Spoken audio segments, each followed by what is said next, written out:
Hari ini kita mau live bareng dengan salah satu narasumber yang luar biasa. Beliau adalah Direktur Eksekutif dari salah satu perusahaan media yang terkemuka ya di Indonesia ya. Beliau adalah Pak Burhan ya. Jadi hari ini kita akan ngobrol-ngobrol bincang-bincang bareng dengan Pak Burhan. Kita akan ngobrol tentang bagaimana sih kita mencari mesin pertumbuhan ekonomi, pertumbuhan baru ya. Pertumbuhan ini pertumbuhan macam-macam, bisa pertumbuhan ekonomi, pertumbuhan diri dan kawan-kawan ya di era pandemi. Nah, otomatis hari ini juga Pak Burhan adalah salah satu orang yang capable di bidangnya, dan kita hari ini akan ngobrol banyak dengan beliau terkait dengan pengalaman hidupnya, terkait dengan pengalaman jatuh bangunnya beliau, sampai ke pengalaman beliau membangun usaha yang di bidang media ini. Oke, kita undang Pak Burhan untuk join bareng dengan kita ya guys. Hai Pak Burhan. Halo, selamat malam Mas. Gimana Mas? Apa kabar Pak Burhan? Oke, suara saya cukup jelas ya? Jelas Pak Burhan, jelas banget. Oke. Jelas. Ini potongan rambut baru ya Pak Burhan ya? Ya, potongan rambut new normal Mas. New normal, siap. Terakhir soalnya potongannya masih agak panjang nih, masih agak gondrong. Betul. Nah ini potongan new normal ini kan harus simple aja lah. Kan itu kan Simple ya Pak ya? Nyari tukang cukur yang aman lumayan. Ya. Mesti ini ya Pak ya. Paling gampang pakai clipper, kita potong sendiri gitu ya Pak Burhan ya. Itulah. Gitu. Oke. Gimana kondisi Jakarta Pak Burhan? Pasca PSBB ini Pak Burhan. Ini kan sudah mulai hari pertama ya Pak Burhan ya, PSBB ya. Iya, betul. Ya, kalau lalu lintas sih lebih sepi lah ya, mirip dengan waktu PSBB pertama diterapkan, yaitu sekitar bulan April lalu ya, kan gitu. Jadi tadi sempat keliling juga, kan gitu kan. Saya sebenarnya 100% work from home, cuman tadi ada berkas yang harus diambil lah ke kantor kan. Jadi ya sambil lihat situasi. Dan kalau kita lihat kan sebenarnya mudah-mudahan sih tidak seperti yang ditakutkan banyak orang ya. Kalau kita lihat indeks harga saham, mungkin pas awal pengumuman mungkin Rabu atau Kamis lalu itu kan sempat bursa saham jatuh ya.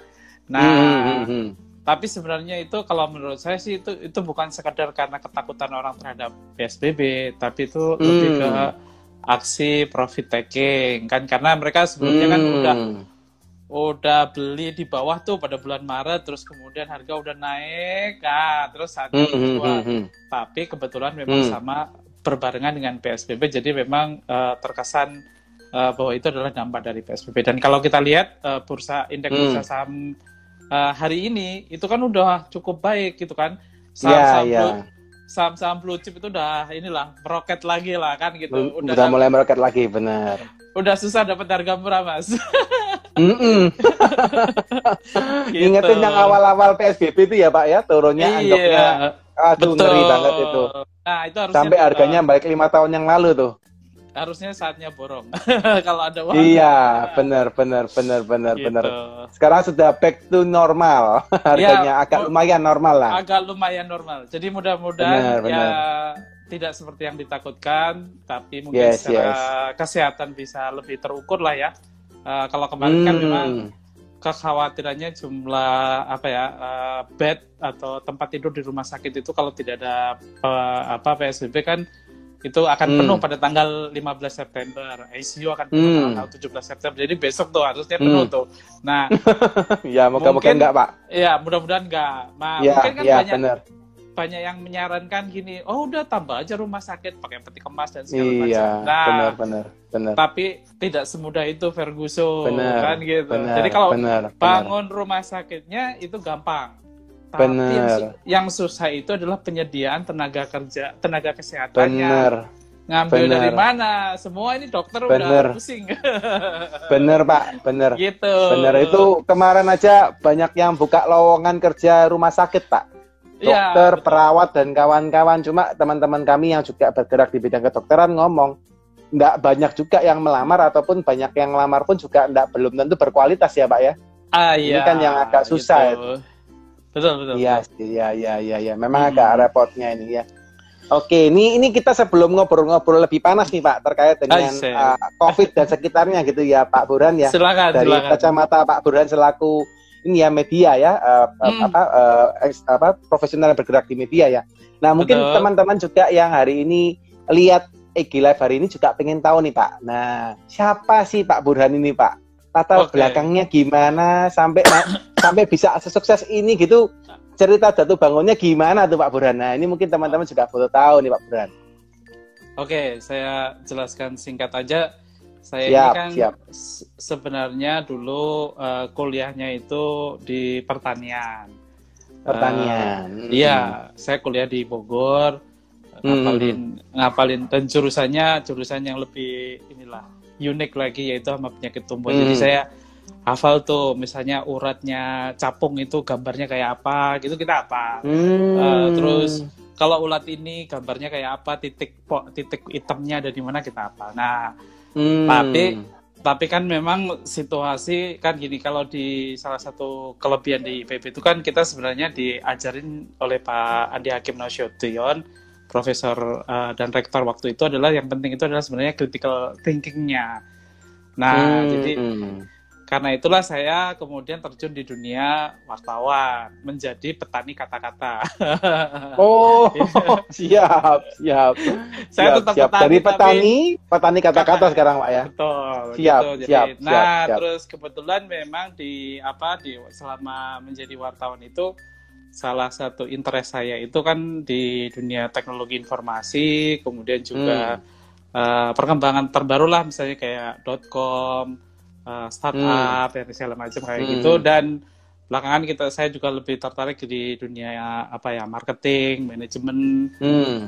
Terus jadi saya sampai sekarang, jadi saya sudah melalui posisi di kewartawanan sampai posisi paling tingginya yaitu pemimpin redaksi. Nah sekarang udah disuruh ngurusin yang lain, yaitu menjadi urusan bisnis lah. Jadi urusannya makanya jadi posisi di direktur eksekutif. Wah, mantap ya Pak ya.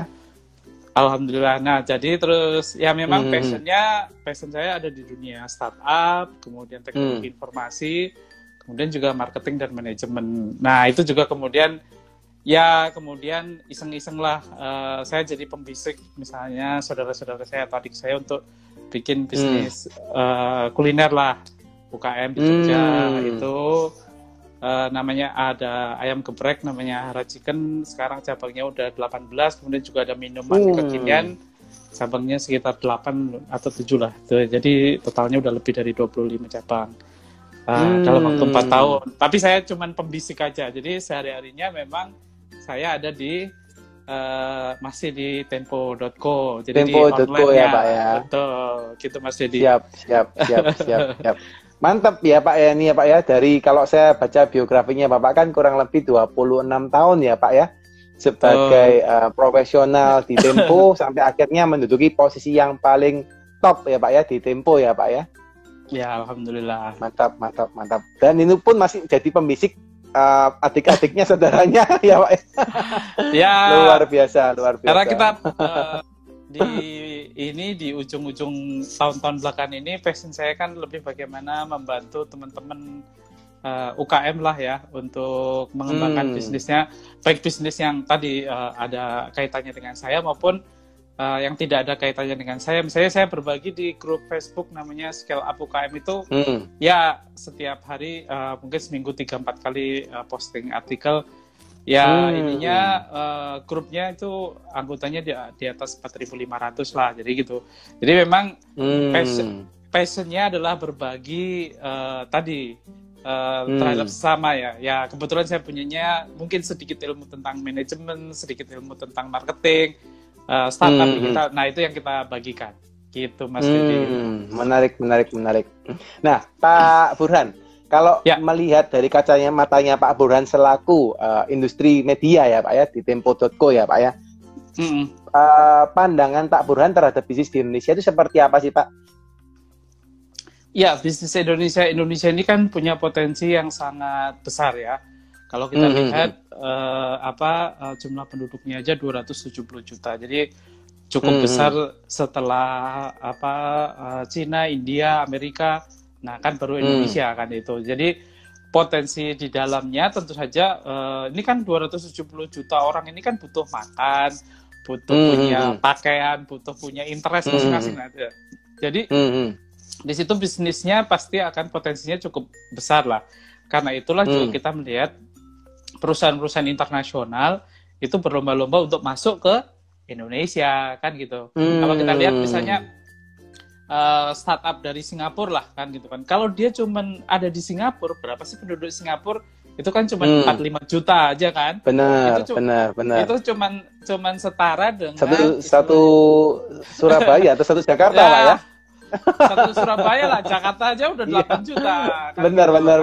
Gitu. Jadi makanya itu banyak startup ya kalau mau bisnis ya di Indonesia. Karena itu kita lihatlah e-commerce dari luar negeri, terus kemudian perusahaan gamer dari luar negeri ya masuk ke Indonesia karena di ASEAN itu wilayah terpaling potensialnya ya growth-nya ya di Indonesia, termasuk ojek online ya masuknya ke Indonesia karena itu Indonesia. Benar. Nah, justru karena itulah maka teman-teman yang ada di Indonesia ini sayang sekali kalau tidak memanfaatkan potensi yang bisnis yang gede itu, ya kan?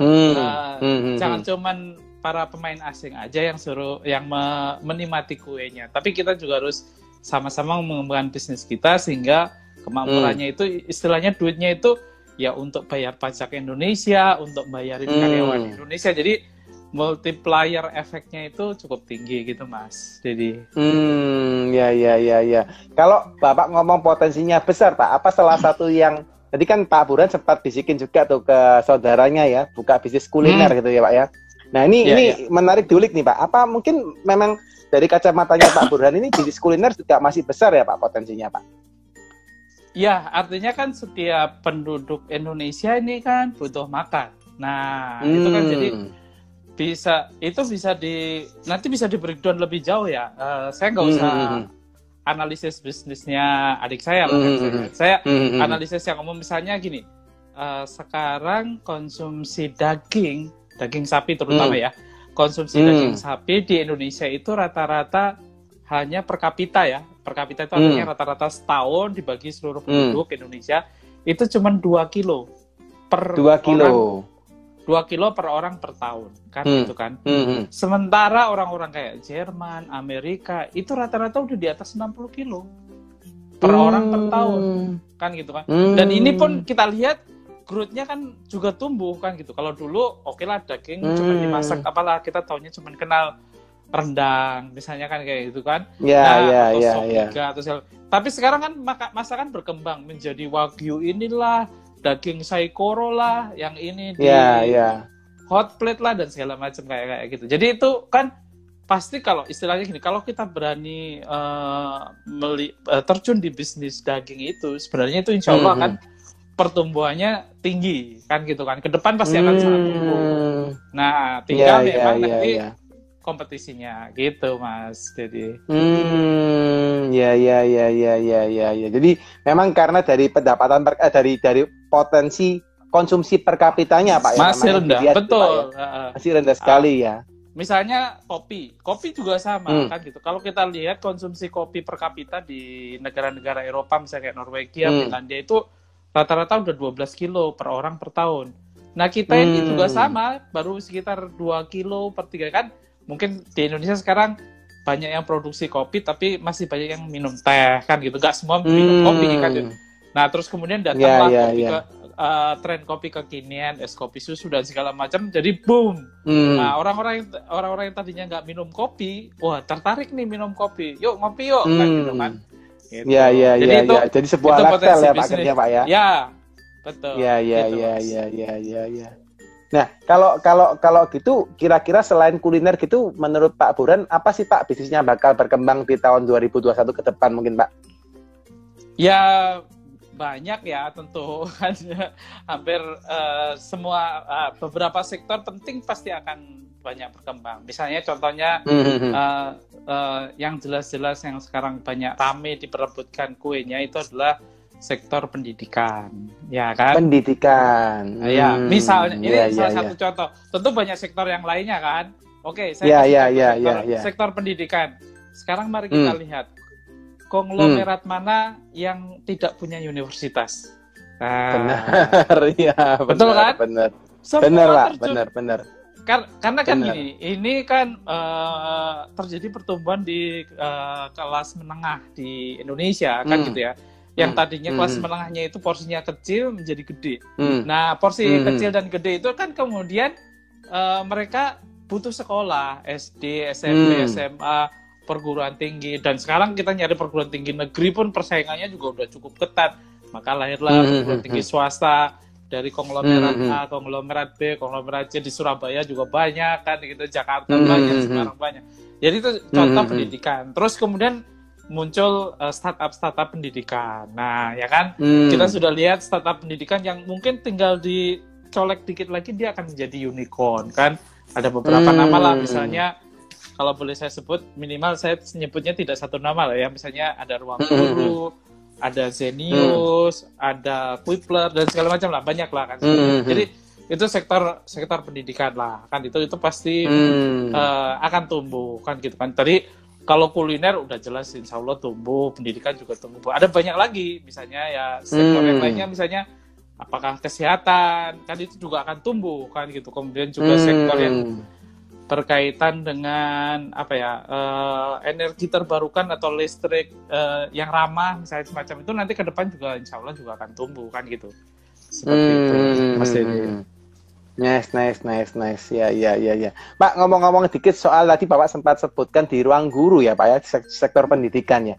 Kalau nggak salah Ruang Guru ini kan di-funding dari luar ya Pak ya, di-funding maksudnya diberikan modal dari luar ya kalau nggak salah Pak ya. Ya kan bertahap, ketika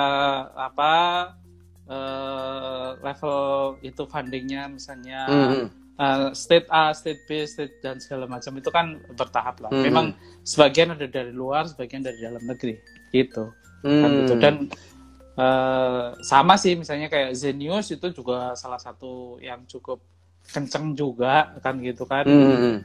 Mungkin sekarang investornya masih investor lokal tapi itu sangat kenceng lah. Usernya udah 15 juta dan segala macam kayak seperti itu. Jadi itu sesuatu yang tumbuh juga gitu. Ya. Kalau dari kacamata Pak Burhan nih Pak ya, ini kan kalau semua orang kan punya pandangan berbeda-beda Pak ya. Nah kalau seperti ngomonglah, let's say Gojek gitu ya Pak ya, dia didanain sampai jadi dekakorn ya, di mana namanya dia mendapatkan 140 T ya untuk pendanaan dari luar. Nah terus banyak juga yang lain Pak ya, yang startup yang memang didanai dari luar seperti tadi yang Ruang Guru dan kawan-kawan. Nah, kalau dari pandangan kacamata Pak Burhan, sebagai pembisnis dan sebagai eksekutif ya Pak ya di sebuah media terkemuka di Indonesia, apakah Bapak lebih pro terhadap modal yang dapat dari luar ataukah lebih pro yang dapat dari nasional Pak? Kalau dari pandangan seorang Pak Burhan Pak? Ya, ini kan sebenarnya ada pro kontranya kan gitu ya. Pro kontranya tentu masing-masing punya sisi positif dan masing-masing punya sisi negatif. Nah, siap. Ini kita ngobrol-ngobrol aja Pak, nggak ada pro dan kontra karena ini cuma pingin tahu persepsi aja Pak. Kalau saya tidak dalam posisi mendukung atau menentang kan gitu. Artinya sebuah bisnis kan memang ada hitungannya, settingannya bahwa ini dibutuhkan modal sekian untuk ekspansi sekian, misalnya kan ekspansinya tidak cuma di Indonesia tapi juga ekspansi di Asia Tenggara misalnya ya, Singapura, Filipina, Thailand dan segala macam, atau juga ekspansinya tadinya cuma transportasi aja kemudian masuk ke sistem payment, electronic payment, masuk lagi ke sistem yang lain misalnya entertainment online dan segala macam, dan itu pasti butuh pendanaan lah ya kan gitu, butuh pendanaan. Dan memang idealnya sih kalau memang semua didanain oleh pengusaha dari dalam negeri. Tapi kan masalahnya pengusaha dalam negeri itu juga misalnya katakanlah beberapa teman-teman konglomerat itu kan juga mereka senantiasa wait and see. Kan ada hitung-hitungannya kan. Kalau saya masuk ini rugi apa enggak kan. Sementara mereka sudah terbiasa dengan istilahnya bisnis model yang konvensional, projection yang konvensional ini sekian, ini mesti kalau saya invest sekarang kira-kira 2-3 tahun akan menghasilkan return sekian dan segala macam. Nah, startup itu kan tidak sesederhana itu kan. Startup itu karena persaingannya cukup tinggi ya Mas ya. Jadi itu cukup menantang kan gitu. Jadi kalau misalnya kompetitornya nggak bakar duit, mungkin ya sebuah startup ini ya nggak perlu bakar duit. Tapi karena kompetitornya bakar duit, ya sini bakar duit juga. Mau bakar duit. Iya. Iya sih. Tapi perlu diingat bahwa bakar duit itu juga tidak selalu konotasinya negatif. Jadi kalau kita lihat misalnya Amazon selama belasan tahun itu menjaga perusahaannya untuk rugi. Nah, bingung kan? Hah? Menjaga perusahaannya untuk rugi malah, Pak ya? Iya, dia sebenarnya bisa untung kan gitu kan. Tapi kenapa kok bisa gitu, Pak? Nah, satu, kalau orang pajak kan tahu lah kan gitu kan. Kalau rugi, kalau rugi ada diskon pajak kan. Diskon pajak, benar. Nah, yang kedua, dia itu keuntungannya itu diinvestasikan kembali. Karena dia ingin mencapai satu growth yang lebih tinggi, satu pasar yang lebih luas. Jadi misalnya gini, Amazon dulu cuma jualan buku aja, ya kan? Nah, memang waktu itu nggak terlalu untung dan segala macam. Kemudian dia harus ekspansi, jualan ke barang-barang, jualan ke yang lainnya. Bahkan akhirnya ekspansi kemana-mana kan, jualan Kindle, pernah jualan handphone juga walaupun gagal kan. Terus jualan salah satu yang laku adalah Amazon Web Service. Jadi uangnya itu dikembali lagi kan untuk inovasi kan gitu. Sehingga dengan inovasi itu mereka akhirnya mendapatkan satu pertumbuhan yang luar biasa. Jadi kalau misalnya gini, kalau Amazon itu cuman urusannya e-commerce saja, mungkin nggak akan segede sekarang. Nah, tapi kan kemudian Amazon sekarang menjadi perusahaan inilah, Jeff Bezos menjadi orang terkaya kan gitu kan. Nah, dan dia valuasinya udah di atas $1 triliun lah, mungkin hanya sedikit kalah dengan 2 triliun misalnya kayak gitu. Nah, itu karena dia melakukan investasi kan gitu. Jadi dia mencari mesin pertumbuhan baru gitu loh, tidak cuma di e-commerce kan gitu kan.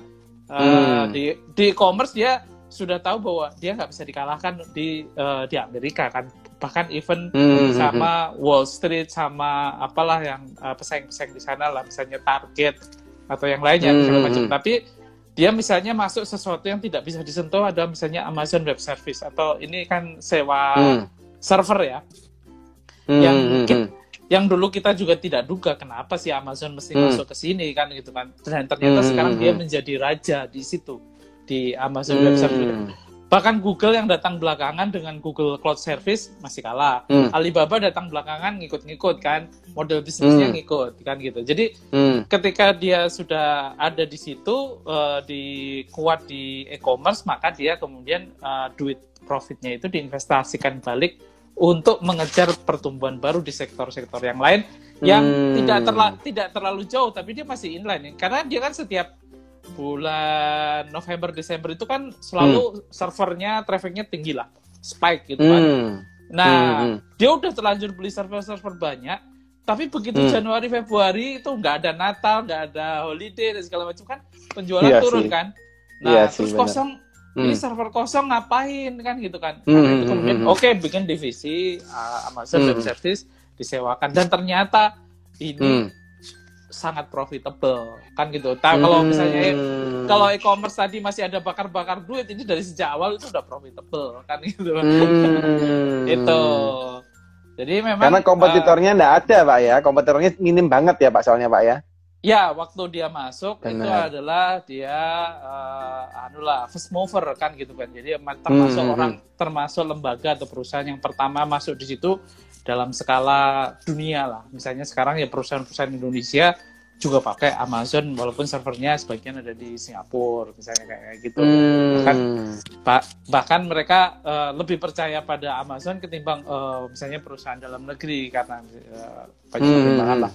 Misalnya seperti itu. Jadi ya itu, di dalam bisnis pun, mungkin dalam skala UKM pun, kita pun juga perlu mencari mesin pertumbuhan baru kan gitu kan. Jadi misalnya ibaratnya misalnya kan gini, kalau saya sudah jualan misalnya ayam ya, bertahun-tahun jualan ayam, terus kemudian kalau saya pengen tumbuh kan caranya cuma ada satu, saya buka outlet yang lebih banyak lagi. Nah, tentu itu ada effortnya sendiri. Atau ini tiba-tiba ada segmen baru nih, misalnya kan gitu. Dari daftar Gojek saya lihat, yang terlaris setelah nasi ayam itu misalnya apa nih?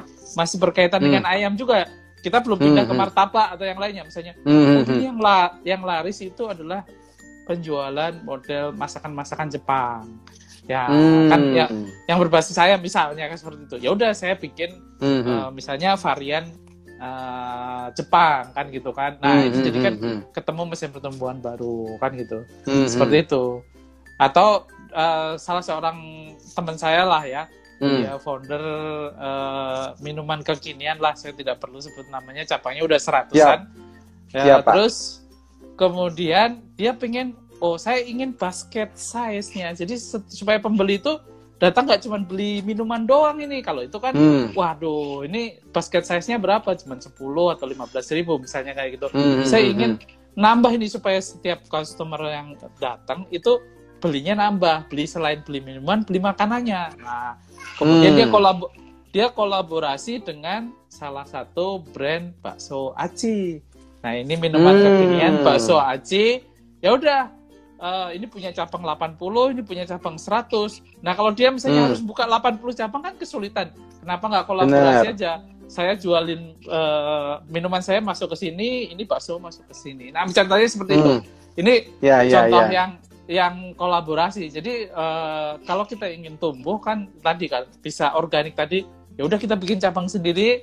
Yang kedua bisa juga dengan kolaborasi kan gitu kan, kolaborasi tadi atau kita sebutnya pertumbuhan semi organik lah kan gitu, seperti itu. Nanti ada lagi yang ketiga yang modelnya akuisisi. Jadi seperti kayak misalnya gini, ketika Facebook udah gede, dia melihat ada sosial media baru yang gede kan, misalnya seperti kayak Instagram, WhatsApp.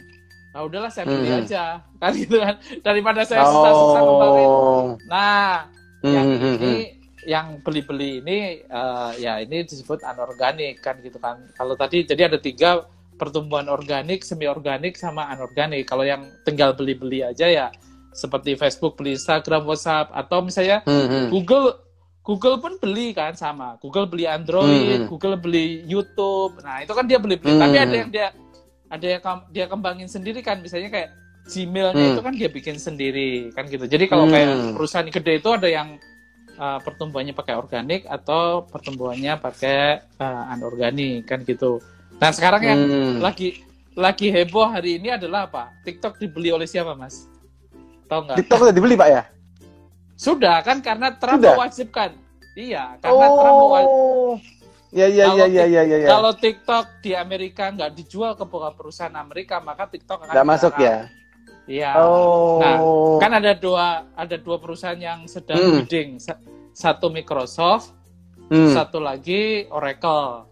Nah, pemenangnya adalah Oracle. Kan kalau kita pikir ngapain? Wah, mantap.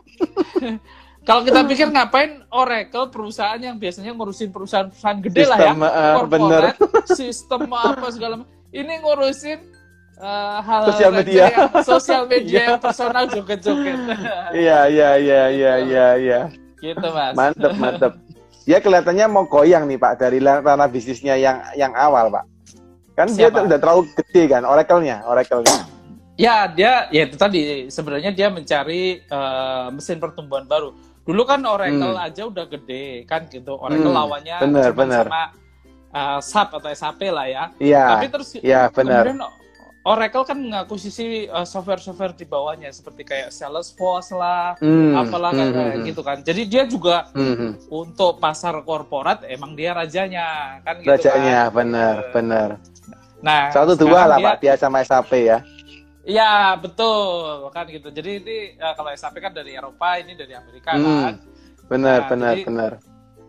Jadi dia juga harus mencari mesin pertumbuhan baru bahwa dia harus masuk ke retail customer nih. Makanya TikTok itu dianggap satu. Nah, contoh misalnya gini, Microsoft ya, salah satu penyesalan Bill Gates itu adalah ketika dia bilang bahwa salah satu kesalahan saya adalah membiarkan Android berkembang sendirian.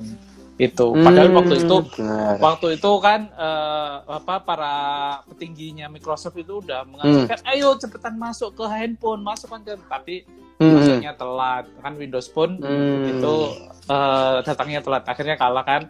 Tapi kemudian kan Microsoft juga diam-diam menyadari kan teknologi itu berubah. Jadi kalau dulu itu basisnya kan jualan Windows untuk dijual ke laptop. Nah, sekarang kan dia semua ditaruhnya di awan kan, di cloud kan. Nah, kemudian dia beli misalnya seperti kayak Skype. Nah, Skype itu kan mungkin tidak terlalu berkembang sekarang ya. Tetapi kemudian kan dia diubah menjadi Microsoft Teams. Nah, itu juga menjadi kolaborasi yang sangat kuat. Oh, jadi password-nya ada untuk pesaing dari Zoom, yaitu Microsoft Teams ada, yang lainnya PowerPoint ada, dan semua ada di cloud kan gitu kan. Jadi pastinya ada di cloud semua. Itu jadi itu yang membuat Microsoft akhirnya juga sangat relevan. Dan kalau kita lihat jarang-jarang satu perusahaan yang di era lama lah, yaitu tahun 80-an kan. Seperti kayak IBM itu kan udah mulai surut. Tapi Microsoft kan masih terus naik, Pak. Benar. Gitu. Meskipun gitu. Sekarang juga orang sudah dari laptop sudah mulai beralih ke iPad ya, Pak ya, atau ke MacBook ya sekarang ya. Tapi tetap aja dia masih salah satu yang terkuat lah ya. Iya, betul. Iya. Gitu. Iya, menarik. Ini tinggal nunggu penasaran, Pak. Habis ini Zoom mau diakuisisi dengan siapa ya? Karena kan penggunanya kan Zoom kan juga cukup banyak tuh, Pak, penggunanya Zoom. Betul. Ya nanti tinggal tunggu aja kan. Sebenarnya pemain internet dunia itu kan nggak banyak ya. Ya paling nomor 1 kan Google. Nomor 2 itu kan Amazon. Nomor 3 Apple. Kalau dari sisi ini ya, dari sisi teknologi ya, ini bukan dari sisi teknologi. Iya. Kemudian nomor 4 Microsoft. Terus ya Oracle dan kawan-kawan. Sebenarnya kan ya lingkaran itu aja kira-kira yang akan beli kan. Itu. Iya. Pak, ini kan kita ngomong mesin pertumbuhan baru ini kan di skala yang global ya, Pak ya, di skala perusahaan-perusahaan yang luar biasa mendunia, Pak ya, gitu ya. Nah, kalau mungkin dari perspektifnya Pak Burhan, Pak ya, gitu ya. Gimana sih, Pak, kita bisa menerapkan mencari mesin pertumbuhan baru ini dari sisi pengusaha-pengusaha yang lagi growing? Atau malah pengusaha-pengusaha yang sekarang lagi pada suffer, Pak, kondisi COVID ini yang mereka lagi kembang kempis, tambah PSBB, tambah kembang kempis. Nah, gimana nih, Pak, kalau dari pandangannya Pak Burhan kira-kira, Pak? Iya, betul. Jadi memang ini kan ketika sebenarnya mencari mesin pertumbuhan baru ini tidak monopoli perusahaan gede. Tadi saya tadi sudah contohkan perusahaan kecil seperti nggak kecil lah, lumayan menengah lah ya kan kita. Tadi seperti minuman kekinian itu dia tadinya cuma jualan minuman aja, yang satu jualan bakso aci aja, kemudian mereka kolaborasi. Nah itu bagi mereka ini kan wah ini pertambahan bisnis baru, walaupun segmennya bisa jadi ada yang sama ada yang enggak kan gitu kan. Nah itu tapi bisa jadi ketika kita mencari mesin pertumbuhan baru itu satu mungkin karena kita dalam posisi sekarang di pasar kita sekarang itu kompetisinya cukup ketat kan gitu kan. Sehingga saya mau coba cari market baru kan. Bisa juga memang market baru itu begitu seksinya. Ya ini contoh misalnya gini ya. Saya kasih contoh misalnya dulu perusahaan minuman di Indonesia Coca-Cola itu kan punya minuman teh namanya Fresti ya. Nah Fresti itu kan cukup lumayan lah mungkin peringkatnya lumayan kencang Pak waktu itu Pak. Iya, market share-nya bisa kencang. Nomor 2 atau nomor 3 lah kira-kira kan seperti itu. Benar. Nah, tapi kemudian dia melihat satu segmen baru yaitu kalau Fresti itu kan 330 dan harganya lumayan kan 6.000-an ke atas kan ya. Nah, ada segmen baru yang low end, ya kan? Segmen low end itu misalnya yang anak-anak SMP, anak-anak SD yang haus dan pengen minum enak kan gitu kan, yang pakai gelas. Nah, segmen itu tadinya kan nggak dilirik banyak orang kan gitu kan. Mungkin ada yang ngelirik tapi bukan teh, misalnya sirup sirup jeruk lah misalnya kayak gitu kan. Nah, terus kemudian kalau nggak salah ada satu pemain yaitu yang namanya mereknya teh gelas. Nah sebenarnya ini kan punyanya orang tua kan teh gelas itu kan. begitu dia masuk di pasar Jabodetabek, ternyata teh gelas yang harga satu teh yang kayak apa cuman segelas itu cukup laris kan gitu kan. Nah, sebagai pemain yang sudah ada di pasar, dia merasa bahwa waduh ini ya, new market nih. Kalau saya nggak ikut masuk, saya bisa kesodok. Nah, karena itu kemudian juga Fresh Tea juga mengeluarkan versi gelasnya. Ya kan gitu. Bahkan Anda lihat nggak Coca-Cola yang versi 330 ml, 300 ml dengan botol yang kecil dengan harga di bawah 3.000. Karena dia mau membidik segmen yang low end. Nah, itu contoh bahwa di dalam kehidupan sehari-hari pengusaha itu juga pengen mencari mesin-mesin pertumbuhan baru kan gitu kan. Jadi kalau kita misalnya udah jualan apa misalnya, ya itu tadi misalnya nasi goreng misalnya, kenapa nggak tambahin jualan misalnya es jeruk apa segala macam. Nah, itu kan menjadi mesin pertumbuhan baru. Dan kalau es jeruk mungkin terlalu biasa kan. Kalau dia jualan misalnya kopi, es kopi susu di situ kan. Nah, terus kemudian es kopi susunya meledak kan jadi satu brand sendiri ya, menjadi satu brand sendiri yang berkembang gitu. Jadi di dalam usaha kecil pun tadi 3 jenis pertumbuhan, yaitu organik yang orang tumbuh dengan biaya sendiri, usaha sendiri, investasi sendiri, semi organik, kolaborasi, yang 3 anorganik yang orang beli aja kan gitu kan. Ya udah saya beli aja gitu kan gitu. Oh, saya punya misalnya jaringan ayam goreng misalnya kan gitu. Oke, sekarang saya pengen membeli jaringan es teh, misalnya saya gabungkan, kan gitu kan. Nah, seperti itu. Dan demikian juga kalau kita lihat misalnya kenapa misalnya kayak perusahaan seperti teh botol Sosro, kemudian dia membeli franchise masuk sebagai franchise McD, McDonald Indonesia. Kan salah satunya ya dia mencari mesin pertumbuhan baru di kelas resto kan gitu kan. Setidaknya kan brandnya akan tetap relevan gitu. Ya, benar. Kalau dia nggak cari gitu, bisa jadi mungkin kalah dengan pesaing-pesaingnya, Pak ya? Ya, lama-lama kan mungkin nanti akan bisa ditinggalkan orang karena loh mana brandnya ini kok nggak ada kan gitu kan itu. Kalau di sini kan setiap orang datang ke resto itu kan jumlahnya cukup banyak dan transaksinya cukup gede juga gitu. Ya. Ngomong-ngomong soal inovasi nih Pak, tadi kan Pak Burhan sempat sampaikan terkait dengan inovasi ya, dan saya rasa tadi yang Pak Burhan sampaikan terkait dengan mencari mesin pertumbuhan baru ini kan salah satu bentuk dari inovasi yang harus dilakukan dari setiap pembisnis ya Pak ya, untuk bisa berkembang ya, either mereka mau cari kolaborasi atau mereka mau beli bisnis yang lain atau anything gitu Pak ya. Nah, yang biasa kita lihat Pak, biasa di lapangan gitu Pak Burhan ya, bahwa ketika orang ini berinovasi Pak, seringkali ketika kita berinovasi dari misalnya contoh A ke B gitu ya Pak ya, kita dari inovasi dari A kita tambahkan B gitu ya, nanti dari B kita tambahkan lagi C gitu ya Pak ya. Kadang-kadang kan namanya era sekarang kan era digital ya Pak Burhan ya, di mana informasi itu sangat gampang dapat, gampang tersebar gitu ya, dan gampang kita juga tahu perkembangan kompetitor kita. Nah, ketika kita berinovasi Pak dan kita berkembang, dan otomatis kan tidak lama dari itu biasanya kompetitor kita juga akan ikut Pak, ya kan? Betul. Akhirnya yang dari kita kepingin dari Red Ocean kita pindah ke Blue Ocean, kembali lagi ke Red Ocean Pak, ya gitu. Nah, ada pandangan nggak Pak tentang seperti itu, gimana ya Pak Burhan selaku Pak Burhan melihat pergerakan di market, atau apa sih yang harus dilakukan oleh pembisnis selayaknya ketika mereka terjun di inovasi tapi kompetitornya juga ngikutin gitu. Kira-kira gimana Pak pendapatnya Pak? Jadi kan gini Mas, jadi kalau kita lihat inovasi itu sebenarnya terdiri dari 2 unsur ya. Pertama adalah invention ya, temuan idenya sendiri, temuannya sendiri. Yang kedua adalah komersialisasinya, kan gitu kan. Jadi kalau tidak ada gunanya idenya banyak kemana-mana, tapi itu tidak fit to market, tidak komersial, kan gitu loh. Jadi ini memang kita bisa bikin misalnya kan, ini somai gajah misalnya kayak gitu kan, karena terbuat dari daging gajah. Nah, belum tentu laku juga, belum tentu fit to market.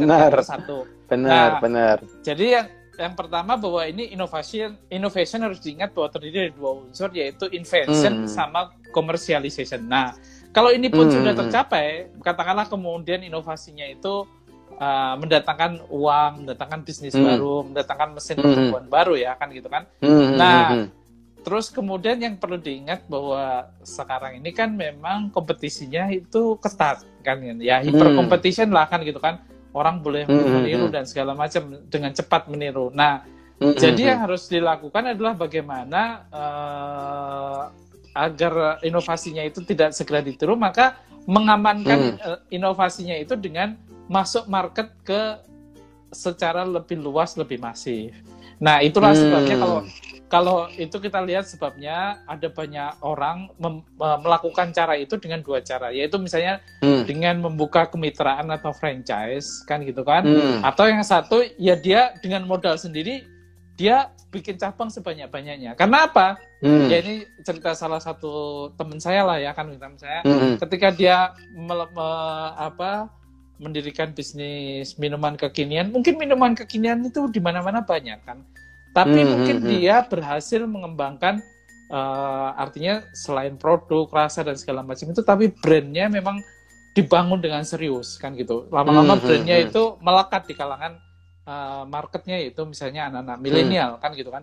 Nah, ketika dia lihat, loh ini ketika dibuka satu outlet kok misalnya target omsetnya dia katakan 5-6 juta kan gitu kan. Nah, sehari ya 5-6 juta sehari, tiba-tiba dia dapat 11 juta, 15 juta, itu kan seperti kayak wah ini tambang emas nih. Itu Pak ya. Nah, iya. Nah, kalau udah begitu maka dia harus keuntungan dari ini harus segera diinvestasikan lagi kan untuk buka cabang-cabang di tempat-tempat yang situasinya mirip lah. Misalnya katakanlah ini residensial, ya dia buka lagi di residensial.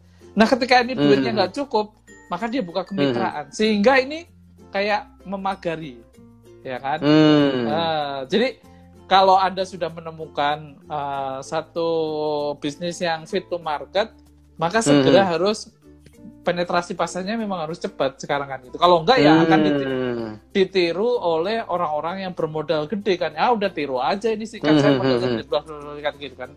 Nah, misalnya yang lagi ngetren sekarang adalah bakso apa namanya lobster ya misalnya kan. Nah, bakso lobster kan akhirnya yang terjadi mungkin di Bekasi beda sama yang di Surabaya, berbeda dengan di Malang, semua meniru kan gitu kan. Karena ya dia tidak cukup cepat untuk ngembangin masuk ke pasar kan gitu kan. Ya itu resiko sih kan gitu kan. Tapi setidaknya ya kalau setidaknya dia mengamankan di daerah dia lah, misalnya kalau dia kuat di Jawa Tengah atau dia kuat di Sidoarjo, Surabaya, ya udah di daerah situ dia harus pageri itu kan gitu kan, supaya kompetitor nggak bisa masuk kan gitu dengan buka cabang 1, 2, 3, 4, 5. Memang itu idealnya seperti itu kan gitu kan, karena kalau udah beda tempat ya itu pasti butuh modal yang lebih besar gitu Mas.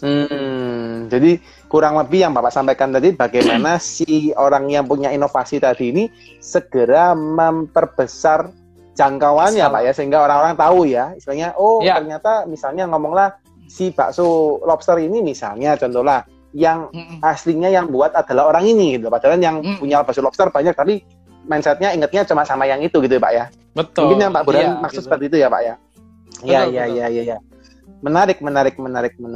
Ya. Nah Pak, kepingin sedikit ngulik Pak. Kalau tadi kan kita ngomong soal bisnis yang di luar gitu Pak ya, terkait dengan misalnya minuman tadi ya yang temannya Pak Burhan ya. Kalau mungkin saya tebak ini juga teman saya ini kemungkinan yang dibicarakan sama ini kelihatannya.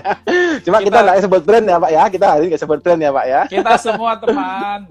Iya, siap. Nah, sedikit ngulik Pak. Kalau misalnya Pak terkait dengan usaha yang Bapak juga lagi gelutin sekarang di Tempo.co Pak. Kan bisnis media ini kan juga pemainnya juga cukup kompetitif ya Pak ya. Maksudnya kan juga ada misalnya media X, media Y selain Tempo ya, saya nggak sebut merek tapi kan juga cukup banyak. Gimana sih Pak kira-kira mungkin yang bisa diulik dikit lah dari Tempo itu, strategi-strategi apa sih Pak yang bisa dilakukan supaya juga bisa mencari mesin pertumbuhan baru terutama di era kompetisi yang seperti sekarang nih Pak Burhan? Iya, ini sebenarnya rahasia dapur ini nggak bisa. Oh gitu ya Pak. Tapi gini lah, saya sedikit buka aja kan gitu kan. Jadi memang ya Tempo kan salah satu value yang membuat Tempo bertahan dari sejak tahun 71 sampai sekarang. Ini kan satu, beritanya memang eksklusif kan gitu kan. Eksklusif. Ya, beritanya eksklusif. Jadi kemudian lengkap dan mendalam. Nah, yang ketiga adalah kita senantiasa independen lah kan gitu kan, siapapun pemimpin, pejabatnya, kalau salah ya kita kritik, kalau benar ya kita puji kan gitu kan. Jadi itu value-nya Tempo sepanjang tahun lah ya kan gitu. Jadi itu yang kita jaga terus. Jadi misalnya kalau dari sisi, maka kenapa orang tertarik membaca Tempo senantiasa baik di online, tempo.co atau di majalah atau di koran, karena Tempo senantiasa menyajikan berita-berita yang trendsetter gitu ya. Jadi ya kita boleh lihatlah misalnya siapa sih yang pertama kali mengungkap misalnya perseteruan cicak versus buaya misalnya kayak seperti itu, atau korupsi segala macam. Nah itu kan ya Tempo kan gitu kan. Bahkan Tempo juga diakui oleh lembaga internasional lah, misalnya kita satu-satunya lembaga di Indonesia yang diajak kerjasama untuk investigasi tentang Panama Papers itu ya kan, mungkin Mas Dedi tahu. Ya. Jadi Panama Papers ini kan asosiasi investigator wartawan dunia, nah ngajak kerjasama. Nah satu negara hanya dipilih satu lah, salah satu di Indonesia, Tempo. Nah Tempo itu menjadi bukti bahwa ya value Tempo di situ sangat kuat kan. Terus kemudian kita juga kalau kita lihat misalnya sekarang lagi rame berita-berita hoax atau berita palsu lah ya. Nah Tempo itu mungkin sedikit di antara portal-portal berita yang mendapat pengakuan sebagai dari International Fact Checking Network kan itu, IFCN. Nah kita punya lisensinya, dan bahkan kita waktu Pilpres kemarin kita mengirimkan karya kita itu, dan kita jadi juara kedua di level dunia lah. Luar biasa Pak, luar biasa. Di Afrika Selatan. Jadi memang Afrika Selatan, siap. Kita terbiasa menyodorkan berita, membongkar fakta sesuai aslinya ya kayak gitulah. Kalau A ya A, kalau B ya kalau B. Nah itu salah satu valuasinya kan, salah satu value-nya Tempo. Value-nya, benar. Nah tentu kan perkembangan zaman berubah kan gitu kan.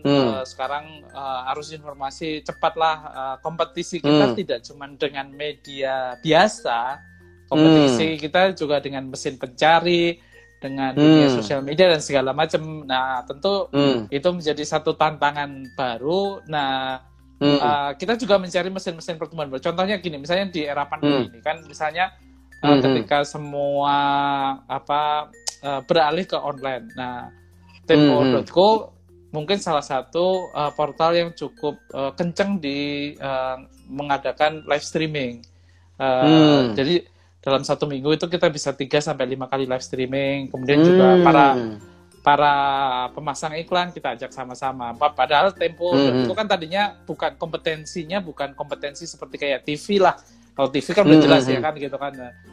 Tapi kita udah, ketika yang lain belum terlalu serius masuk di live streaming, kita udah seminggu bisa 3-5 kali. Jadi kalau nanti ada larangan live streaming, ya kita cari mesin pertumbuhan baru lagi. Gitu. Nah, siap.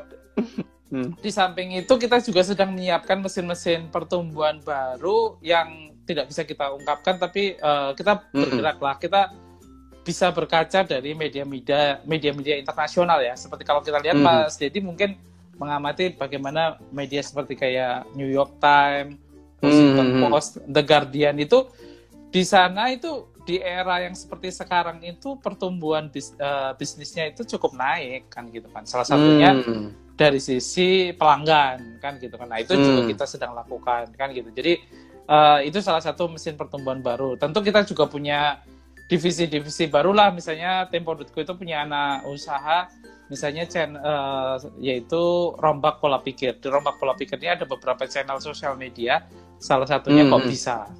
Nah Kok Bisa ini yang kalau dilihat di YouTube itu subscribernya udah di atas 2 juta kan gitu kan. Ya masih lumayan banyak Pak, lumayan lah belum setinggi Deddy Corbuzier sih. Dan yang kita saksikan itu adalah animasi yang berisi edukasi. Ini bukan joget-joget ini kan, gitu kan.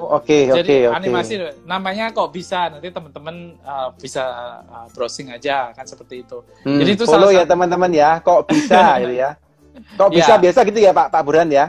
Iya biasa. Jadi kok bisa itu misalnya kenapa rupiah bisa anjlok kan gitu kan. Mungkin banyak anak-anak SMA atau anak-anak kuliah nggak tahu. Kita jelaskan dengan kartun yang sangat menarik. Atau kenapa misalnya bisa resesi, kenapa misalnya bahwa kalau kita di rumah aja itu bisa mengurangi pandemi dan segala macam. Jadi bahkan sampai ke hal-hal yang basic, misalnya kenapa pesawat bisa terbang, ya kenapa kalau jatuh cinta itu deg-degan, misalnya kayak gitu. Iya. Gitu. Jadi itu salah satu upaya kita mencari mesin pertumbuhan baru. Ya kita punya. Jadi dulunya kita cuma media cetak aja, kemudian kita punya media online Tempo.co yang mungkin hampir setiap tahun kita memenangkan penghargaan internasional lah. Ya tadi seperti kayak fact checking 2 tahun lalu kita juga juara hackathon, juara dunia malah 3 tahun lalu juara dunia Pak ya. Wih mantap, ya. Luar biasa. Jadi waktu itu musuhnya Amerika sama Cina, kita bingung ini kira-kira bisa menang nggak ya? Ternyata bisa. Menang Pak ya, luar biasa. Jos. Jadi itu yang harus kita cari di bisnis UKM, bisnis gede atau ya bisnisnya Tempo.co sendiri, itu kita senantiasa mencari mesin pertumbuhan baru lah. Gitu. Ya. Menarik Pak. Ini pasti teman-teman kalau dibongkar habis ini ngomong mesin pertumbuhan baru ini pasti banyak pertanyaan nih Pak terkait dengan mesin pertumbuhan baru ya. Tapi enggak dirasa kita ngobrol ini sudah hampir sejam Pak Burhan ternyata. Betul Mas. Enggak kerasa sudah hampir 1 jam gitu ya. Nah, ini kebetulan memang IG Live ini kan terbatas 1 jam ya Pak Burhan ya. Saya khawatir juga nanti menyita waktunya Pak Burhan terlalu lama gitu ya. Mungkin pertanyaan terakhir Pak sebelum nanti IG Live-nya tiba-tiba mati Pak. Ya. Silakan. Mungkin Pak boleh dikasih pesan-pesan nggak Pak dari Pak Burhan gitu ya, selaku direktur eksekutif di Tempo.co dan selaku juga ex dari wartawan gitu ya, di mana pasti banyak berita yang Bapak ketahui gitu ya Pak ya terkait dengan perkembangan perekonomian atau bisnis Indonesia. Nah, kira-kira apa nih sih Pak pesan-pesan yang bisa Pak Burhan sampaikan ke teman-teman terutama yang nonton hari ini IG Live hari ini Pak terkait dengan bagaimana mereka bisa berkembang di bisnisnya terutama bisa menghadapi COVID-19 ini Pak. Monggo Pak Burhan. Ya, terima kasih Mas. Jadi situasi pandemi ini kan tidak mudah ya. Tidak mudah, hampir semua negara juga mengalaminya. Ekonomi minus lah ya, minus tadi sudah disebutkan Mas. Jadi kita Indonesia sendiri minus sekitar 5%, Singapura lebih besar lagi ya, minusnya 10%, segala macam. Tapi kita tidak perlu khawatir lah ya kan itu. Pertama itu tadi kalau jangan percaya berita-berita hoax yang ada di sosial media dan segala macam. Cari sumber asli yang kredibel. Ya, Tempo salah satunya kan gitu kan. Pokoknya cari berita yang kredibel lah kan gitu. Nah, yang kedua bagaimana kita tetap optimis dalam menghadapi pandemi ini. Ini memang susah. Mungkin banyak teman-teman UKM yang mengalaminya bisnisnya surut, omsetnya turun dan segala macam. Tapi ya ini dialami oleh hampir semua lah ya kan gitu. Kalau kita bisa bilang gitu kan. Jadi tidak perlu khawatir. Yang penting bagaimana kita konsisten aja terus melakukan perbaikan. Kan gitu. Dan itu tadi bagaimana kita mencari mesin pertumbuhan baru ya Mas ya. Pertumbuhan kan baru, gitu. benar. Nah, tentu ya ini harus dicari dan disesuaikan dengan bisnisnya masing-masing. Nah, akan lebih bagus kalau mesin pertumbuhan baru ini bisa memberikan multiplier effect yang lebih besar ke ekonomi Indonesia. Jadi menggunakan tenaga Indonesia, memanfaatkan dana dari Indonesia, dan bayar pajaknya juga di Indonesia. Nah itu tentu akan lebih bagus. Jadi teman-teman yang sedang berjuang usaha, ya insya Allah sih ini akan berlalulah badai. Tapi memang mungkin tidak akan cepat kan gitu kan. Jadi kita harus prepare aja seperti teman-teman yang sudah itu prepare-nya ya minimal sampai pertengahan tahun 2021. Tetapi kalau kita sungguh-sungguh, ya insya Allah kita bisa melalui badai ini. Itu Mas Dedi. Siap. Mantap Pak Burhan penutupnya ya buat teman-teman juga seperti kata Pak Burhan. badai pasti berlalu ya, tapi tetap kita harus survive, kita tetap berjuang. Pasti nanti suatu saat kita akan bisa survive dan bisa menghadapi kondisi bisnis dan perekonomian kita secara normal ya, atau bahkan malah lebih besar ya. Oke. Sekali lagi sebelum kita akhirin, saya thank you dulu, nuwun buat Pak Burhan sudah berkenan untuk IG Live bareng dengan The Consulting, Pak. Buat teman-teman juga yang mungkin belum sempat follow Pak Burhan, boleh teman-teman klik profilnya Pak Burhan dan mungkin boleh follow kalau ingin tahu Pak Burhan lebih lanjut ya, terkait mungkin kepin ngulik-ngulik lagi terkait dengan mesin pertumbuhan baru nih apa nih ya. Dan juga jangan lupa klik juga tempo.co ya Pak ya, tempo.co di follow dan di subscribe ya, ada di IG dan di YouTube juga ada ya, jadi silakan di follow teman-teman ya. Bukan juga teman-teman yang belum tahu The Consulting, kalau mau di follow juga silakan di IG kami ya. Oke, sekali lagi nuwun Pak Burhan, sukses terus untuk bisnisnya, sehat-sehat terus Pak, juga Pak Burhan untuk dengan keluarga ya Pak ya. Dan sekali lagi terima kasih Pak Burhan, sampai ketemu di lain kesempatan. Nanti waktu ke Jakarta mampir lagi ke Tempo, Pak. Siap, ditunggu Mas. Siap. Oke, thank you Pak Burhan, thank you. Terima kasih.